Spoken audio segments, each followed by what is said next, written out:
और पिछले श्लोक में हमने पढ़ा था कि भगवान बोलते हैं कि उनकी जो माया है, माया शक्ति है, वो 3 गुणों से देवी हेषा गुणमयी मम माया दुरते। 3 गुणों वाली जो माया है, आपने दुर्गा देवी के हाथ में त्रिशूल देखा होगा, है ना? तो त्रिशूल किसको संबोधित करते हैं? 3 गुणों को संबोधित करते हैं, रजोगुण, तमोगुण और सत्वगुण। इन 3 गुणों के प्रभाव से हम सब माया में ग्रसित हैं और इससे बाहर निकलना, इस माया से छूट करके पार होना बहुत कठिन है। दुरत्तया देवी हेषा गुणमयी मम माया दुरत्तया, भगवान बोलते हैं बहुत कठिन है। तो कैसे बाहर निकलेंगे? माम एवी प्रपद्यन्ते माया मेताम तरन्ति। जो लोग भगवान के ऊपर शरणागत होते हैं, भगवान उनको माया से तारते हैं, बाहर निकालते। तो शरणागत होने का अर्थ क्या है? हम लोग बाहर की समाज में देखते हैं, सरेंडर करना मतलब एक प्रकार से it's the symbol of defeat, पराजित होने का सूचक है शरणागत, है ना? जैसे 2 प्रतिद्वंदी युद्ध करते हैं, मान लो उनका मल्ल युद्ध चल रहा है, रेसलिंग मैच चल रहा है, सरेंडर का मतलब क्या होता है? कि वो हार गया। हाँ? या दूसरा कोई बंदूक रखता है सिर पर, तो व्यक्ति सरेंडर करता है, हाँ मतलब अभी हार गए। तो हार का सूचक है शरणागति बाहर के समाज में। परंतु आध्यात्मिक संसार में शरणागति सबसे बड़ा बल है, सबसे बड़ी शक्ति है। ये उस प्रकार से है जैसे कोई मित्र अपने मित्र से सहायता मांगता है। उस सहायता मांगने को हार या जीत नहीं बोला जाता, वो प्रेममय संबंध है। उसी प्रकार से भक्तों का भगवान के प्रति शरणागत भाव, ये क्या है? एक प्रेम का सूचक है। ये शरणागति उस पुत्र के समान है जो माता पिता पे निर्भर करता है। उसी प्रकार जीवात्माएं जो भगवान की संतान है, भगवान के ऊपर अपने आप को शरणागत करते। लेकिन कुछ लोग, या बोलेंगे बहुत सारे लोग ऐसे होते हैं जो भगवान की शरण में नहीं आते। आज के श्लोक में भगवान उनसे हमारा परिचय कराना चाहते हैं। देखते हैं कहीं हम ही तो नहीं निकल जाएंगे बाद में, हमारा ही परिचय तो नहीं हो रहा है। देख सकते हैं, तो मेरे पीछे दोहराइए। भगवान अर्जुन को बता रहे हैं, नामाम दुष्कृतिनो मूढ़ा प्रपद्यन्ते नराधमा मायया पृतः ज्ञाना आसुरं भावमाश्रिता। क्या बता रहे हैं भगवान? नामाम दुष्कृतिनो मूढ़ा, ऐसे कुछ दुष्कृति है, ऐसे कोई दुराचारी व्यक्ति है जो मुझे प्रपद्यन्ते, मेरे ऊपर शरणागत नहीं होते, मेरी भक्ति में नहीं आते, मेरी कथा में नहीं आते। ऐसे लोग कौन है? पहला बताया है मूढ़ा। मूढ़ा यानी यहां पर बताया है जो निपट मूर्ख है।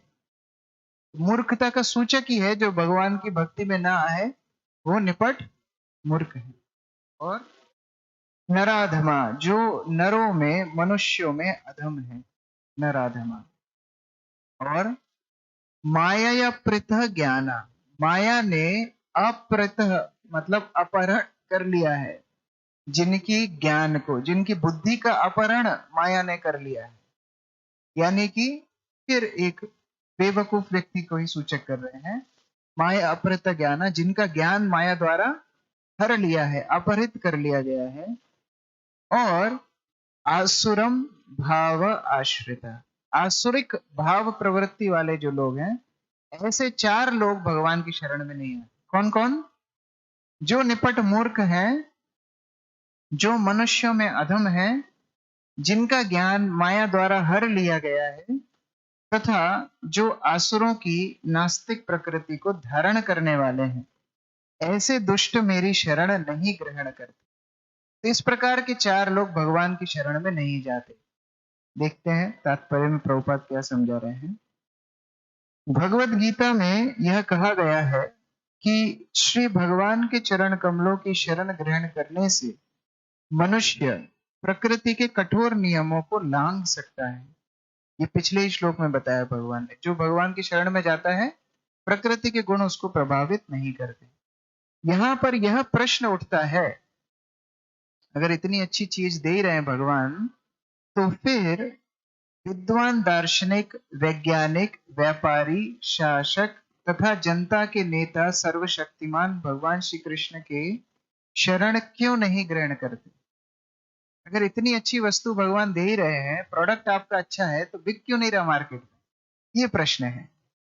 भगवान अगर इतने कृपालु हैं, हमें अगर भगवान की इतनी आवश्यकता है, तो फिर सब लोग भगवान की शरण में क्यों नहीं जाते?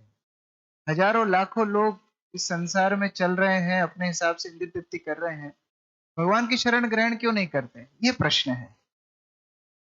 बड़े बड़े जननेता विभिन्न विधियों से विभिन्न योजनाएं बनाकर अत्यंत धैर्य पूर्वक जन्म जन्मांतर तक प्रकृति के नियमों से मुक्ति की खोज करते हैं, किंतु यह यदि वही मुक्ति भगवान के चरण कमलों की शरण ग्रहण करने मात्र से संभव हो, तो ये बुद्धिमान तथा श्रमशील मनुष्य इस सरल विधि को क्यों नहीं अपनाते? अगर इतनी सरल विधि है, मुक्ति देने वाली है, सभी संसार में दुख कष्ट भोग रहे हैं, तो क्यों नहीं सब लोग भगवान की शरण में आते? इस प्रकार का प्रश्न पूछा जा रहा है। कई लोगों को बड़ी चिंता हो जाती है ना? बोलते हैं कि अरे प्रभु जी, सब लोग साधु बन जाएंगे तो दुनिया चलेगी कैसे? ये आपका टेंशन नहीं है ना? प्रभुपाद से किसी ने पूछा कि अगर सब भक्त बन जाएंगे तो क्या होगा? ये भौतिक संसार तो खाली हो जाएगा। सब भगवत धाम चले जाएंगे, भौतिक संसार का क्या होगा? प्रभुपाद बोले, तुम जैसे कुछ मूर्ख हमेशा रहेंगे, चिंता मत करो। हमेशा कुछ ना कुछ ऐसे प्रश्न करने वाले लोग हमेशा रहेंगे। मैं कल या परसों एक आर्टिकल पढ़ रहा था, कुछ जो मांसाहारी लोग हैं, जो मांस खाना पसंद करते हैं, ऐसे लोगों ने चिंता व्यक्त की है कि अभी दुनिया में शाकाहारी लोग बढ़ रहे हैं, वीगन लोग बढ़ रहे हैं, तो क्या होगा? मुर्गियां बढ़ जाएंगी, बकरे बढ़ जाएंगे, तो इन जीव जंतुओं की पॉपुलेशन ज्यादा बढ़ जाएगी, तो हमारे ऊपर आक्रमण कर देंगे और फिर इकोसिस्टम बेकार हो जाएगा। तो ये सारा जो ठेका है भगवान ने इनको ही दिया है, तो ये बकरे मुर्गे खा खा के इकोसिस्टम को सही करेंगे, ये चिंता हो गई इनकी। तो इस प्रकार से भगवान यहाँ पर बोल रहे हैं, मेरी शरण में लोग नहीं आते। प्रभुपाद प्रश्न पूछ रहे हैं, क्यों नहीं आते, क्या चक्कर है? गीता इसका उत्तर अत्यंत स्पष्ट शब्दों में देती है। समाज के वास्तविक विद्वान नेता, यथा जो वास्तविक नेता है, जो वास्तविक विद्वान पुरुष हैं, कौन है? उनके नाम बताए हैं। ब्रह्मा, शिव, कपिल, कुमारगण, मनु, व्यास, देवल, असित, जनक, प्रहलाद, बलि तथा उनके पश्चात अभी के जो रिसेंट आचार्य हैं, माधवाचार्य, रामानुजाचार्य, श्री चैतन्य महाप्रभु तथा बहुत से अन्य श्रद्धावान दार्शनिक, राजनीतिज्ञ, शिक्षक, वैज्ञानिक आदि है, जो सर्वशक्तिमान परम पुरुष के चरण कमलों में शरण लेते हैं। अब इनसे ज्यादा बुद्धिमान कौन होगा? लोग बोलते हैं ना, क्या तुम्हारे 4 सिर है? मतलब तुम क्या इतने बुद्धिमान हो? 4 सिर वास्तव में किसके हैं? हमारे ब्रह्मा जी के हैं। हमारे ब्रह्मांड के जो ब्रह्मा जी हैं, अलग अलग ब्रह्मांड के अलग अलग ब्रह्मा हैं और उनके सिर अलग अलग संख्या में होते हैं। हमारे ब्रह्मांड के जो ब्रह्मा जी हैं, उनके कितने सिर हैं? 4 सिर हैं। तो कम से कम उस कैलकुलेशन से तो वो ज्यादा बुद्धिमान है। और वो भी क्या बोल रहे हैं? गोविंदम आदि पुरुषम तमहम भजामि, मैं भगवान गोविंद को शरण लेता हूं। तो उनसे ज्यादा बुद्धिमान तो हम नहीं है, फिर भी हम लोग सोचते हैं हम बहुत बुद्धिमान है। तो ये वास्तविक बुद्धिमान लोग तो भगवान की शरण लेते हैं। किंतु जो लोग वास्तविक दार्शनिक, वैज्ञानिक, शिक्षक, प्रशासक आदि नहीं है, किंतु भौतिक लाभ के लिए ऐसा बनते हैं, वह परमेश्वर की योजना या पथ को स्वीकार नहीं करते। इसका अर्थ है, जो भगवान के भक्त नहीं है, कितने ही बुद्धिमान बनने का वो ढोंग करें, लेकिन वो है निपट मूर्ख। उन्हें ईश्वर का कोई ज्ञान नहीं होता। वह अपनी सांसारिक योजनाएं बनाते हैं और संसार की समस्याओं को हल करने के अपने व्यर्थ प्रयासों के द्वारा स्थिति को और जटिल बना देते हैं, और स्थिति को और जटिल जटिल बनाते जाते हैं। हाँ, एक बार हम एक रिपोर्ट पढ़ रहे थे आईआईटी की, कि आईआईटी में सुसाइड बहुत होती है। तो आईआईटी में प्रवेश मिलना ही तो कितना कठिन है। हाँ, जिन लोगों ने पढ़ाई की है इंजीनियरिंग की, वो लोग जानते हैं कि बड़ा कठोर परिश्रम करके लोग प्रयास करते हैं कि आईआईटी में एडमिशन ले लें। अब आईआईटी में एडमिशन लेने के बाद भी कोई व्यक्ति अगर आत्मदाह कर ले, आत्महत्या कर ले, तो ऐसे व्यक्ति के लिए तो कितनी चिंता होनी चाहिए कि देश का शिक्षित व्यक्ति, देश का एकदम क्रीम, ऐसा व्यक्ति सुसाइड नहीं करना चाहिए। तो मीटिंग की, मीटिंग करने के बाद उन्होंने निर्णय लिया कि ये सुसाइड का रीजन क्या है। लड़के पंखे से लटक के सुसाइड करते हैं, तो एक काम करो, पंखे निकाल के एसी लगा दो। तो सारे आईआईटी में पंखे निकाल के एसी लगा दिए। तो क्या हुआ, सुसाइड रुक गई क्या? सुसाइड नहीं रुकी। इसी प्रकार पहले जमाने में लोग बैलगाड़ी पे सफर किया करते, घोड़ों पे सफर करते, हाथियों पे बैठ के सफर करते। तो कुछ बुद्धिमान लोगों ने सोचा कि अरे इसको स्पीड बढ़ा देते हैं। तो क्या करा, मोटर कार्स लेके आए। मोटर कार्स की भी पहले स्पीड कम हुआ करती थी, अभी तो 110, 120, 130 लोग चलाते हैं, नॉर्मल बात है। जितने लोग बीमारियों से नहीं मरते, उतने लोग एक्सीडेंट में मरते। तो एक समस्या हल करने गए और उससे बड़ी समस्या को हमने पैदा कर दिया। इसलिए प्रभुपाद यहाँ बता रहे हैं, और जटिल कठिन स्थितियों को हम बढ़ाते जा रहे हैं। क्योंकि भौतिक शक्ति इतनी बलवती है, इसलिए ये नास्तिकों की अवैध योजनाओं का प्रतिरोध करती है और योजना आयोगों के ज्ञान को ध्वस्त कर देती है। लेकिन भगवान की शक्ति और भी बड़ी है। जैसे हम लोग जब यूएस में थे, वहां पर फ्लोरिडा में बहुत ज्यादा तूफान आते हैं, है ना, बड़े बड़े तूफान। और फ्लोरिडा ऐसा राज्य है अमेरिका का, वहां 50 राज्य हैं। 50 राज्यों में से फ्लोरिडा एक ऐसा राज्य है जहां बूढ़े लोग रिटायर होकर के आते हैं। वो लोग अपनी पूरी जिंदगी बड़ा कठिन परिश्रम करते हैं, और इधर का वातावरण, फ्लोरिडा का जो मौसम है वो भारत जैसा है, वहां बर्फ बर्फ नहीं गिरती। तो बूढ़े लोग वहां पर आकर के सेटल हो जाते हैं। लेकिन फ्लोरिडा में एक मुश्किल है, बड़े बड़े तूफान आते हैं। उन तूफानों में लोगों के घर तक उड़ जाते हैं। तो 50 साल मेहनत करके उसने बाद में पूंजी जो जोड़ी, वो तूफान में उड़ जाती है। और जो बड़ी बड़ी टेक्नोलॉजी, अमेरिका से बड़ा तो किधर टेक्नोलॉजी है, वो केवल एक ही काम कर पाते हैं। क्या कर पाते हैं? तूफान में मदद के लिए क्या मदद करते हैं सरकार? सबके मोबाइल पे एक मैसेज आ जाता है कि छोड़ के भागो। ये इनकी टेक्नोलॉजिकल एडवांस है। तो भगवान बोलते हैं आप कितनी बुद्धि लगाओ, लेकिन, है ना, तुम क्या बोलते हैं, बेटा बाप 9 नंबरी तो बेटा 10 नंबरी। तो इसी प्रकार से 420 करने में वैज्ञानिक आगे बढ़ेंगे, लेकिन भगवान की शक्ति उनको भी परास्त कर देगी।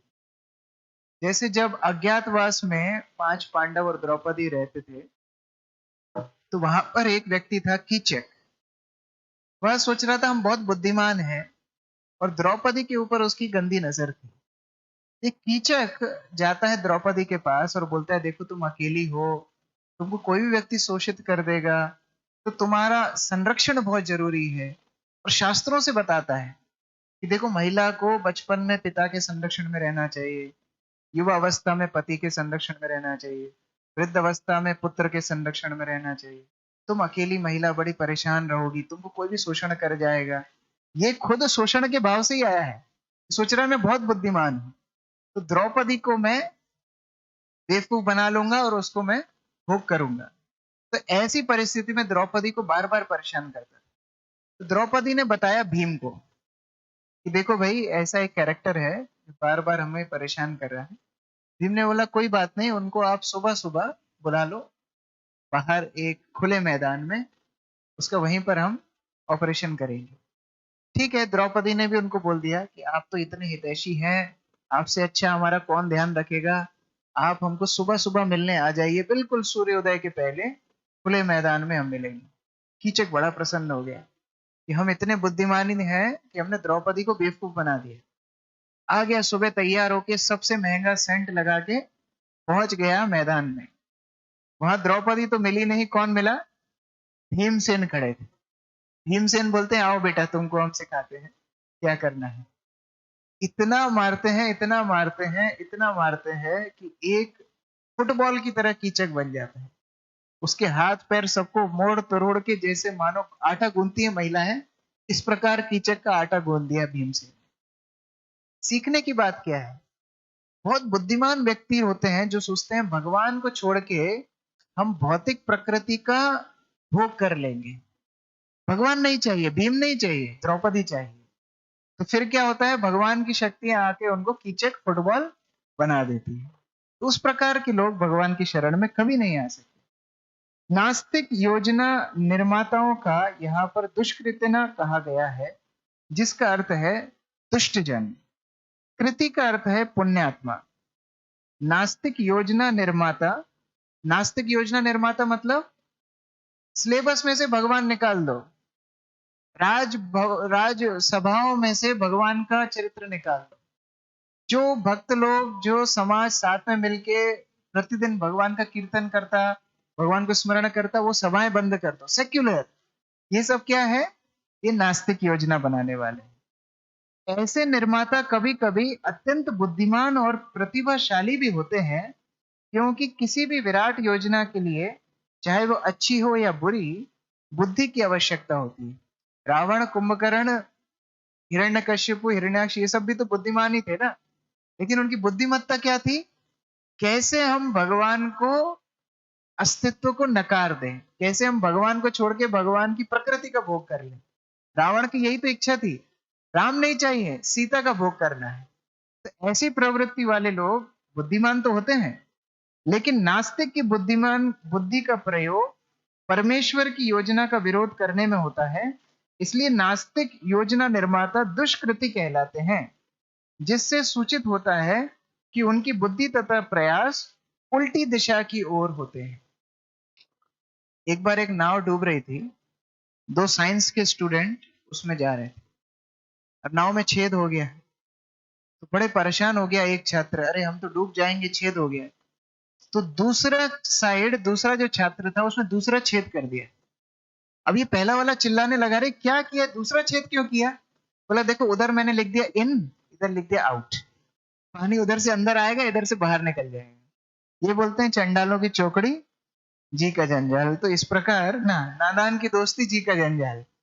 इस प्रकार के मूर्ख लोग इन आउट करके डबल डबल उसमें छेद कर दिया नाव में। अभी जो पहले 1 घंटे में डूबती थी, अभी आधे घंटे में डूब जाएंगी।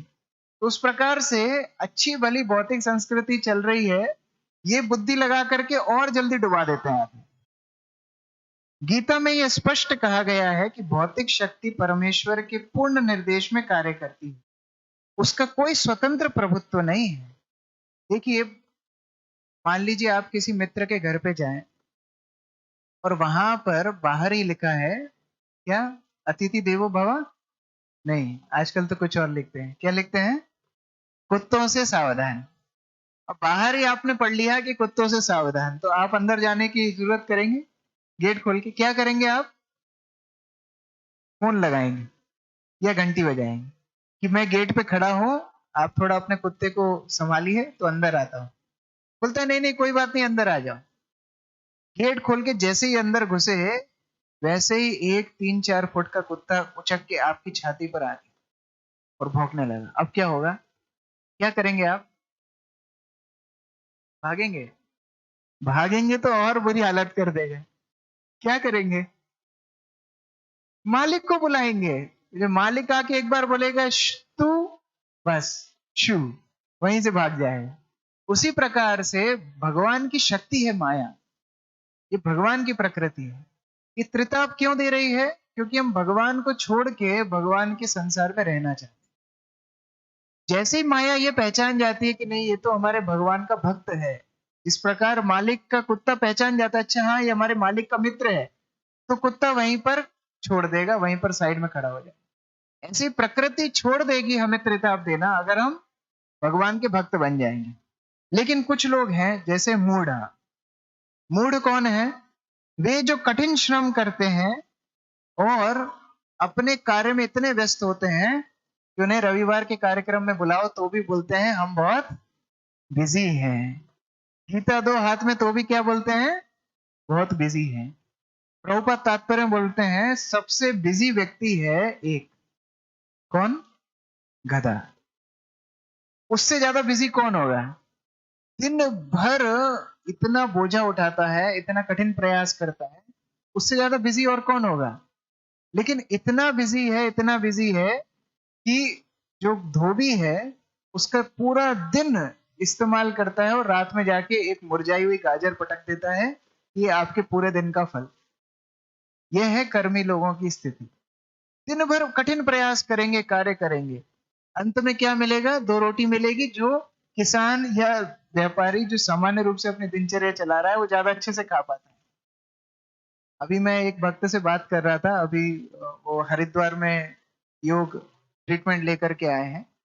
वो बता रहे थे कि वहां पर प्रतिदिन 6,000 रुपए एक दिन का ट्रीटमेंट होता है, और जो इससे बड़े वाले पैकेज हैं वो है 9,000 प्रतिदिन, 10,000 प्रतिदिन, 25,000 रुपए प्रतिदिन, 50,000 रुपए प्रतिदिन।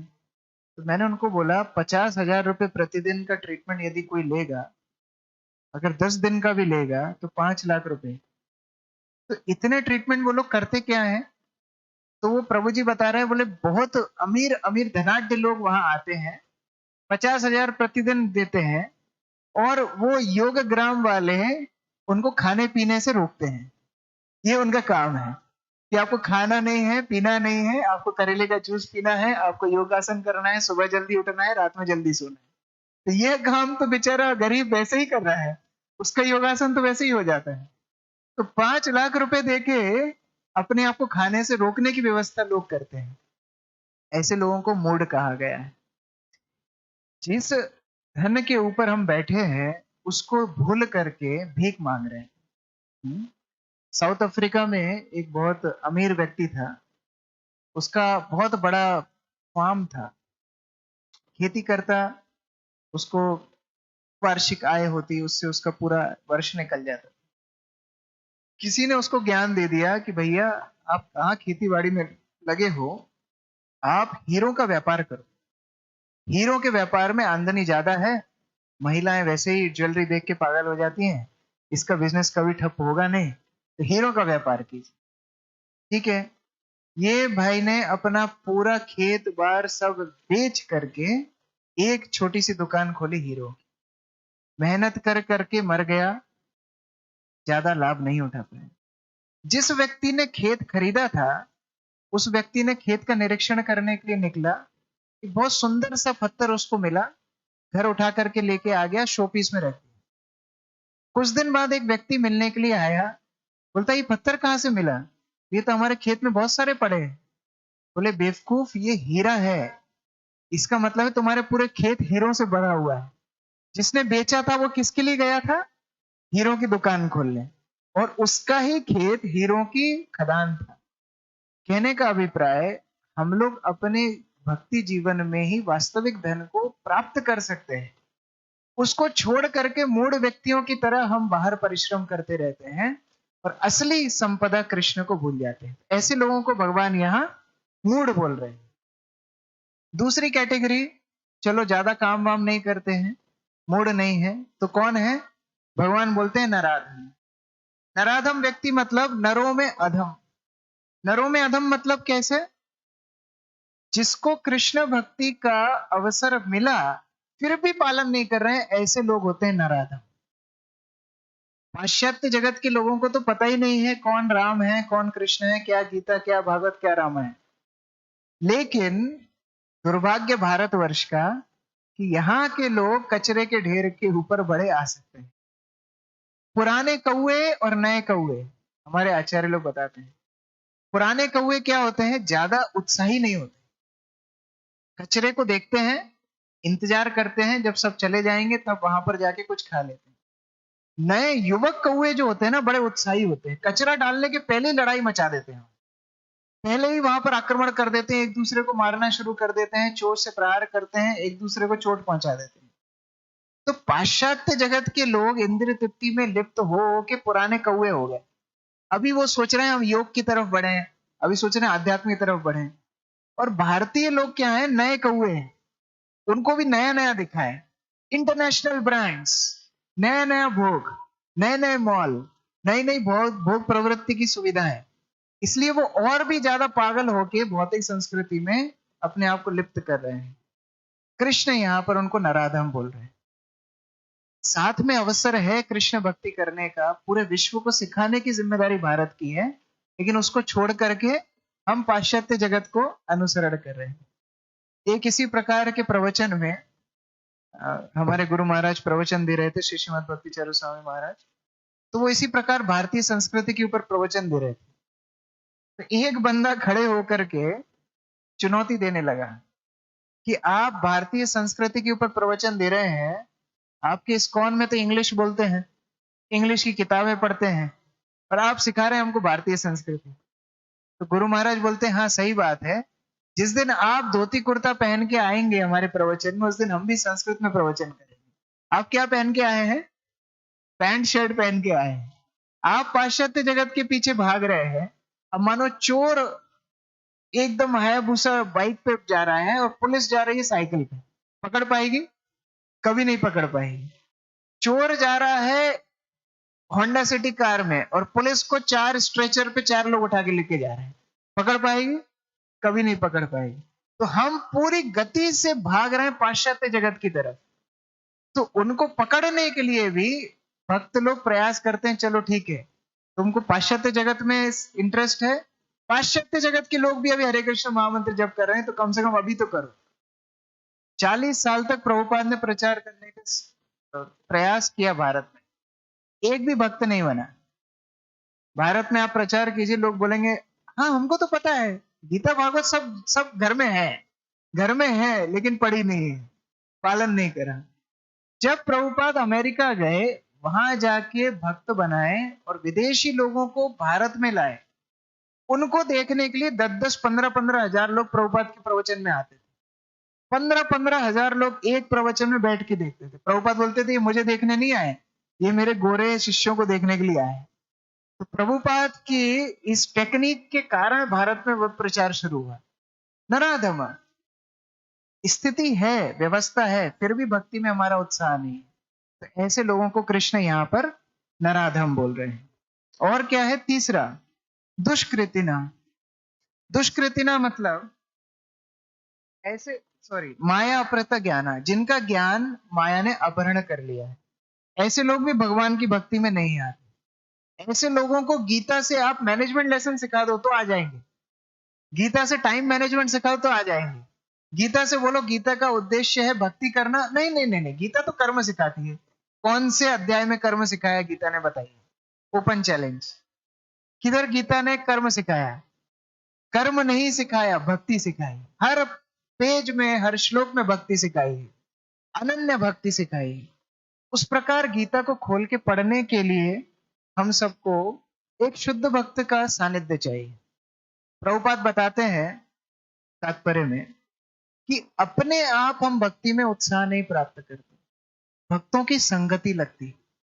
भक्तों की संगति में दुष्ट से दुष्ट दुष्कृत्य ना भी भगवान का भक्त बन जाता है। कोई उदाहरण बताने चाहेंगे? कोई उदाहरण? हाँ, कोई उदाहरण?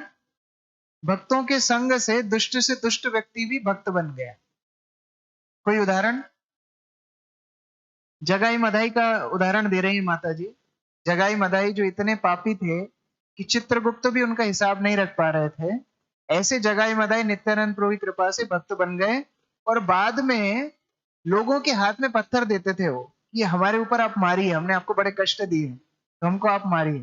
तो जगाई मधाई। और इस प्रकार और उदाहरण है। हाँ, षंड और अमर का। षंड और अमर का बाद में प्रहलाद की संगति से उनको भी सदगति हुई। और हाँ, कालिदास, ठीक है, कालिदास विद्वान बन गए। हाँ, वाल्मीकि। वाल्मीकि दस्यु थे, डाकू थे। भगवान के भक्तों की संगति में मरा मरा मरा जप करके, राम राम जप करके भक्त बन गए, और इस प्रकार भक्त बने कि रामायण की उन्होंने रचना की। और कोई उदाहरण?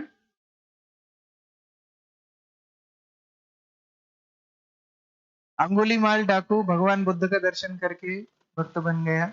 और हीराबाई, लक्ष्य हीरा। लक्ष्य हीरा वैश्या हरिदास ठाकुर को प्रलोभित करने के लिए आई थी, 3 दिन उनसे हरिनाम सुन के वो खुद ही भक्त बन गई। और शबरी। शबरी ठीक है, शबरी दुष्ट नहीं थी, दुष्ट व्यक्ति जो भक्त बन गया। हाँ, अशोक ठीक है, अशोक भी क्षत्रिय धर्म को छोड़ के बाद में बौद्ध धर्म पालन करके अहिंसकवादी बन गए थे। दुष्ट व्यक्ति जो भक्त बन गया हो, भगवान की संगत, भक्तों की संगति प्राप्त करे। और उदाहरण नहीं याद आ रहा है? हाँ, रहीम ठीक है। भौतिक संसार का चमत्कार यही है, अपने आप को देख छोड़ के दूसरों को, सबको देखने के लिए आता है। हम और आप क्या दूध के दूल्हे थे क्या? हम और आप कैसे भक्ति में आए? हम सभी तो यही थे, दुष्कृतिना नराधमा मूढ़ा। हम सब कैसे भक्ति में आ गए? अपने अपने नाम लेना चाहिए ऐसे टाइम पे। हम ही तो उदाहरण है, भगवान के शुद्ध भक्तों के संग से हम भक्ति कर रहे हैं, ये सबसे बड़ा चमत्कार है। एक बार मायापुर में हमारे गुरु महाराज को किसी ने यही प्रश्न पूछा था कि गुरु महाराज, इतने लोग भौतिकवादी होते जा रहे हैं, इतना माया का प्रकोप बढ़ता जा रहा है, लोग कैसे भक्त बनेंगे? गुरु महाराज बोलते हैं, यदि तुम भक्त बन सकते हो तो कोई भी भक्त बन सकता है। ये सबसे बड़ा चमत्कार तो है कि हम भक्त बन गए। तो यही तो भक्तों के संग का असली चमत्कार है। और चौथा बता रहे हैं, आसुरम भावम आश्रित। जो दिखते हैं बड़े सभ्य, लेकिन उनकी चेतना है आसुरों जैसी, जिनका भाव है आसुरी जैसा। भगवान के विषय में शास्त्र बिल्कुल सटीक भाव से बता रहे हैं, फिर भी उसको ढक देते हैं, आसुरिक प्रवृत्ति रखते हैं। अभी नया फैशन है नास्तिक अपने आप को बताना, मैं भगवान भगवान को नहीं मानता। हाँ, ये बड़ा लेटेस्ट फैशन वाला व्यक्ति है, तिलक विलक लगाना रही, ये पुराने सोच का आदमी है, ये पुराना व्यक्ति है।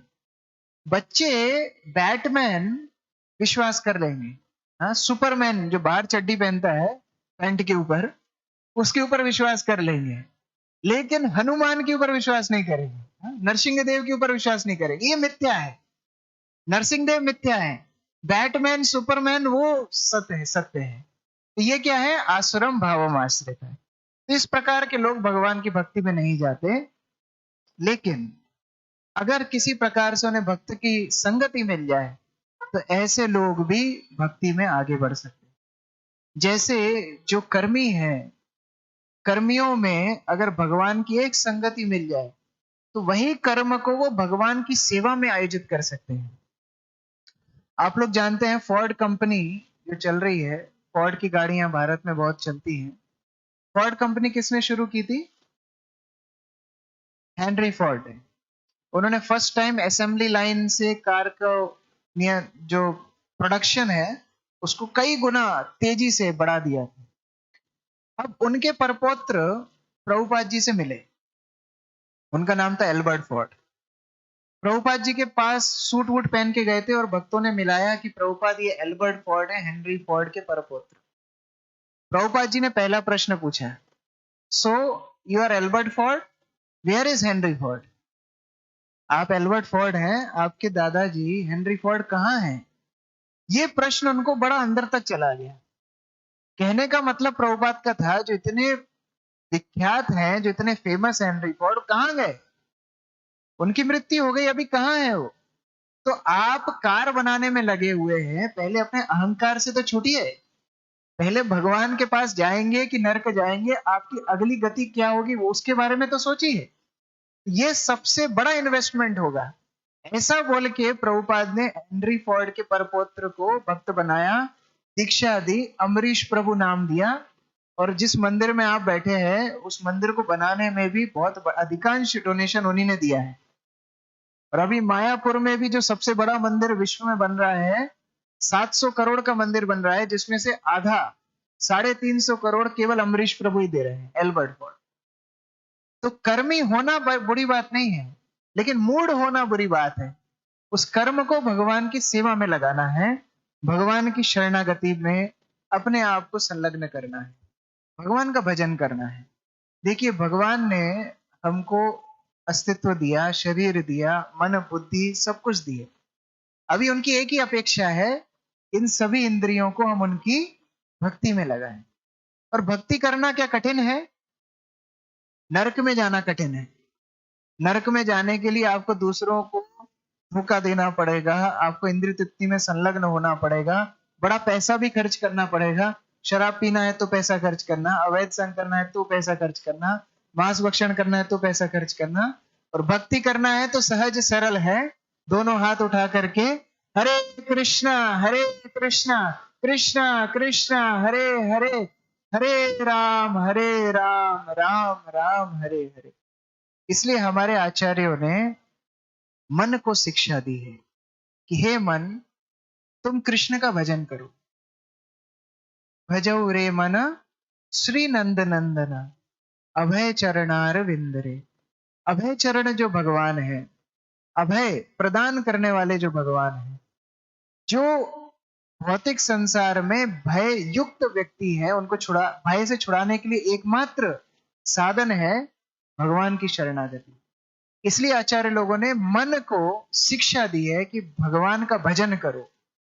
तुम्हारा सब कुछ नश्वर है, तुम्हारे धन, यौवन, पुत्र, परिजन सब कुछ नश्वर है, केवल एक वस्तु शाश्वत है, हमारा भगवान से संबंध।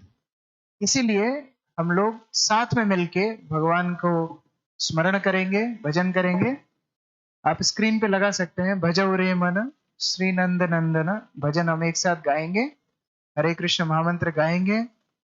आप सब लोग अंदर आ सकते हैं, अंदर आ जाइए। ये स्क्रीन पर भजन दिखाया जाएगा, आप लोग सब उसके पीछे पीछे दोहराइए, और एक साथ मिलके हम भगवान को स्मरण करें, भगवान के नाम का जप करें। आज एकादशी का बहुत महत्वपूर्ण पावन पर्व है। अनिकेत प्रभु, जय प्रभु। माइक, ये माइक दे दो।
हरे कृष्णा।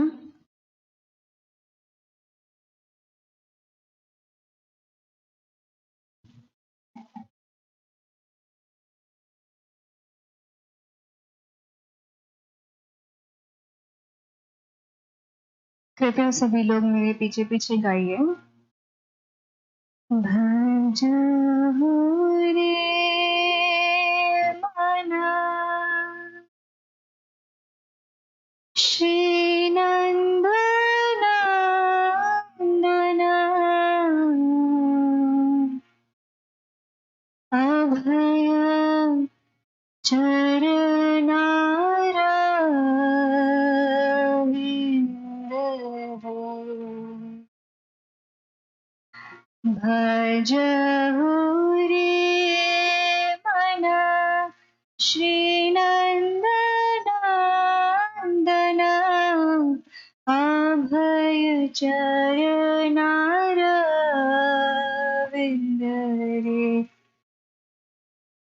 भजहु रे मन श्री नंदनंदन भय चरणारविंद दुर्लभ जनम सत्संगे दुर्लभ मानव जनम सत्संगे तरह भव सिंधु रे तरह रे भव सिंधु रे भजहु रे मन श्री नंदनंदन भय चरणारविंद रे भजहु रे मन श्री नंदनंदन भय चरणारविंद रे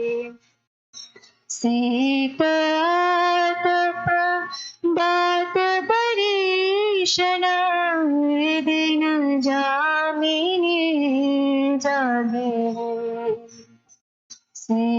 सीतातप दात परीक्षण दिन जामिनी जागे विफल से विदो कृपण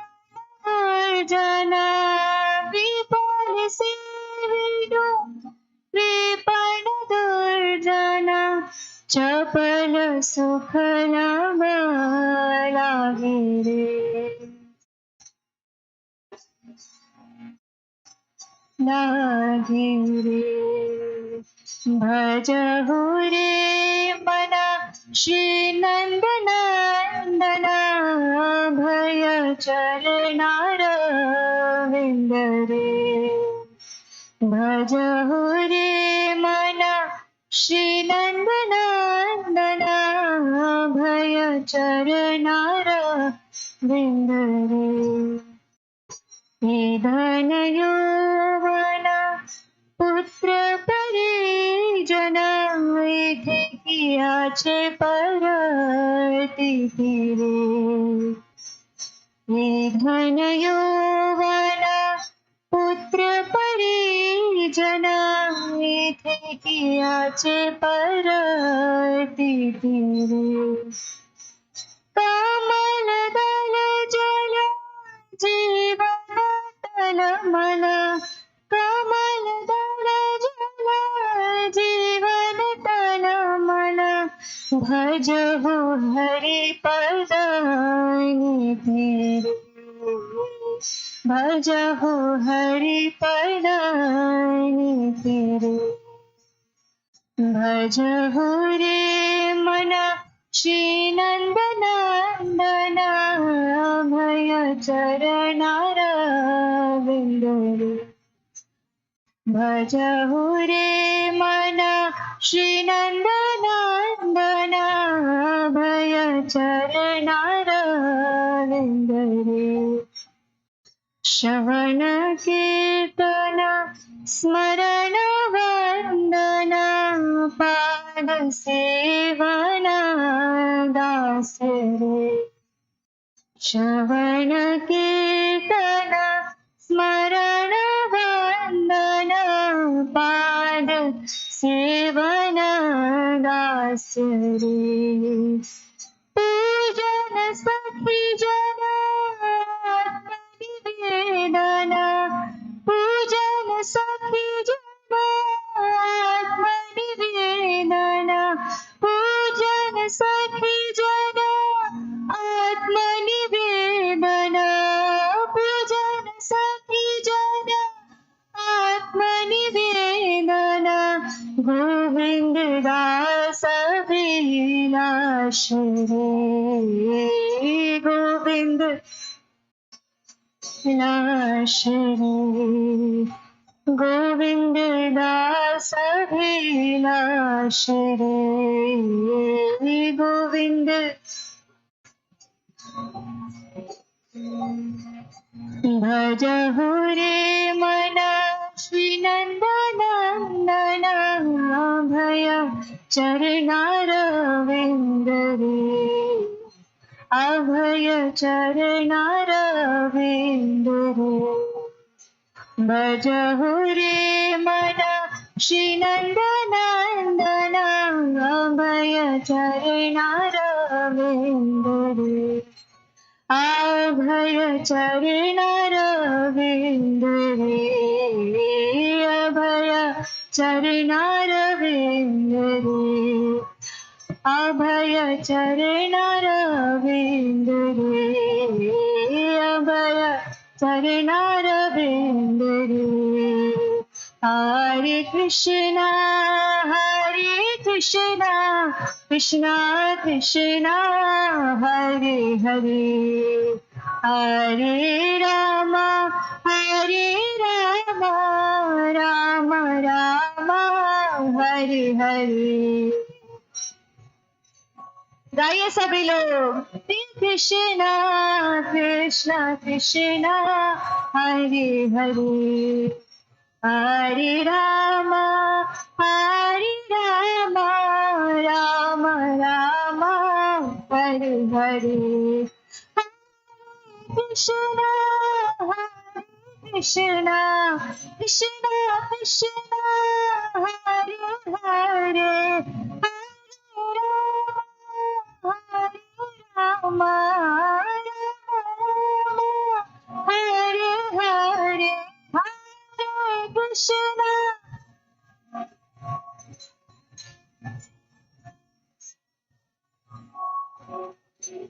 हरे Ram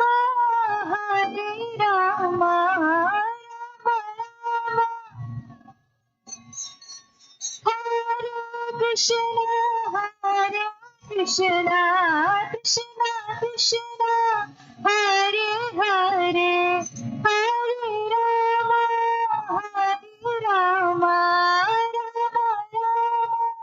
Hare Hare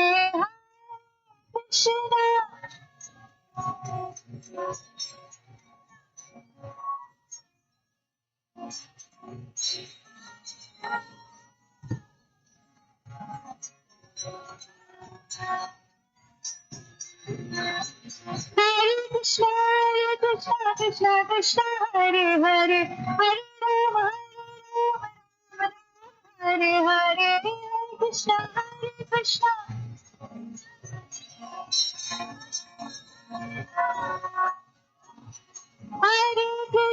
Hare Krishna Krishna Krishna Hare Hare Hare Ram Hare Hare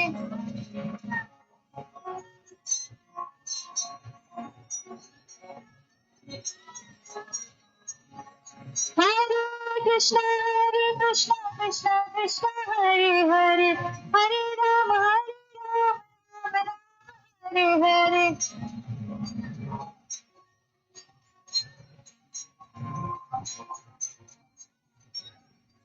Hare Krishna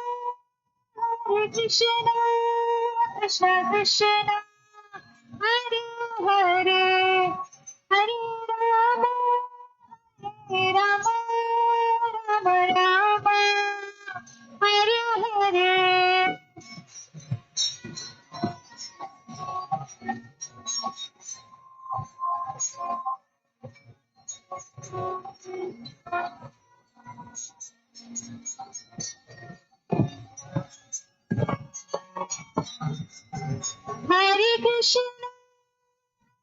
Krishna Krishna Krishna Hare Hare Hare Ram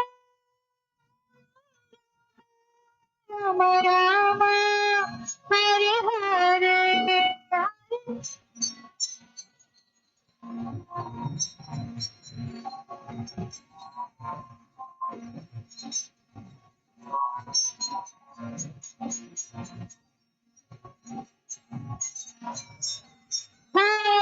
Krishna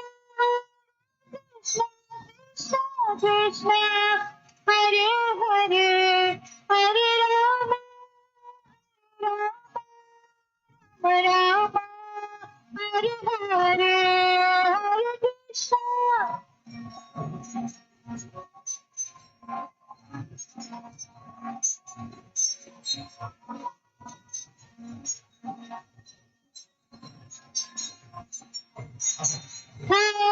Krishna,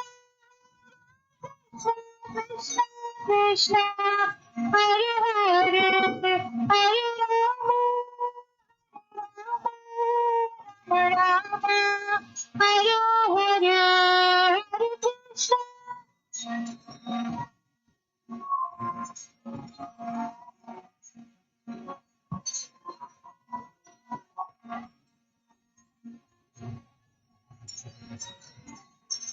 Hare Krishna, Hare Krishna, Krishna Krishna, Hare Hare, Hare Rama, Rama Rama, Hare Hare.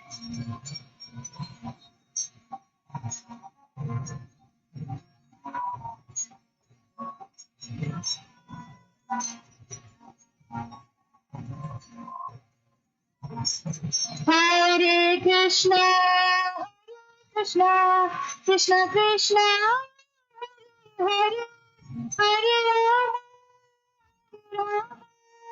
Rama Rama, Hare Hare, Hare Krishna, Hare Krishna, Krishna Krishna, Hare Hare Rama, Rama. Hare Krishna, Hare Krishna, Krishna Krishna, Hare Hare, Hare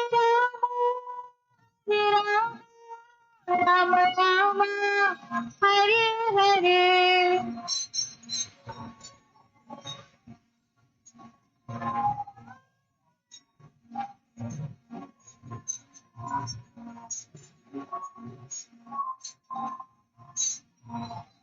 Hare Krishna, Hare Krishna, Krishna Krishna, Hare Hare Rama, Hare Rama, Rama Rama, Hare Hare.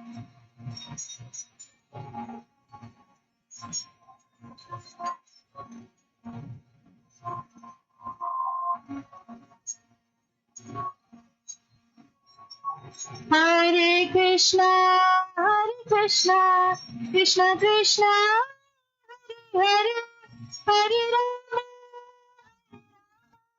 Rama Rama, Hare Hare.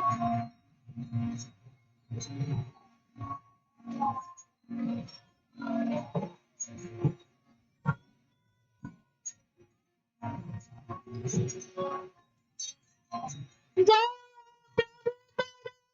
Prabhupada, Prabhupada, Jai Prabhupada.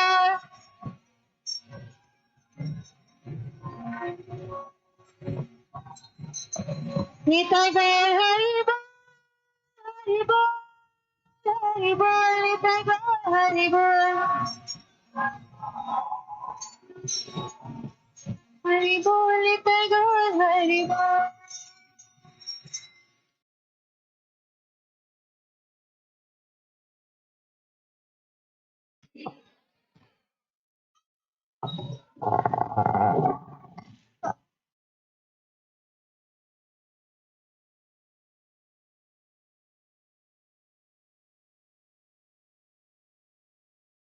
Hare Krishna.